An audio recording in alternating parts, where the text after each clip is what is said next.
بسم اللہ الرحمن الرحیم۔ نبی کریم صلی اللہ علیہ وآلہ وسلم کا معمول تھا۔ کیا معمول تھا؟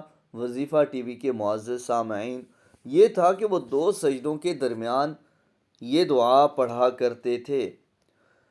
تو روایت ہے حضرت ابن عباس رضی اللہ عنہما سے کہ رسول اللہ صلی اللہ علیہ وآلہ وسلم دو سجدوں کے درمیان یہ دعا پڑھتے تھے۔ کیا دعا تھی؟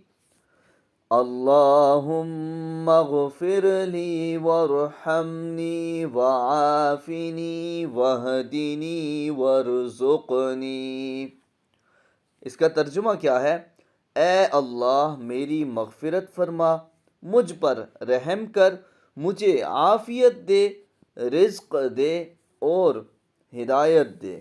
تو اگر آپ بھی اللہ تعالیٰ سے یہ ساری چیزیں چاہتے ہیں تو اس مختصر دعا کو یاد کر لیں اور ہر نماز کے دو سجدوں کے درمیان اس دعا کو پڑھنے کا اہتمام فرما لیں، تو اس کے یہ ثمرات انشاءاللہ آپ اپنی زندگی میں دیکھیں گے۔ دعا بھی یاد کیا کریں، اس کا ترجمہ بھی یاد کیا کریں، تاکہ جب آپ پڑھ رہے ہوں تو آپ کو یہ پتہ ہو کہ آپ پڑھ کیا رہے ہیں، اللہ سے مانگ کیا رہے ہیں۔ تو روزانہ اس طرح کی اچھی اچھی ویڈیوز، وظائف اور دعاؤں کے لیے ہمارا چینل روزانہ وزٹ کیجیے۔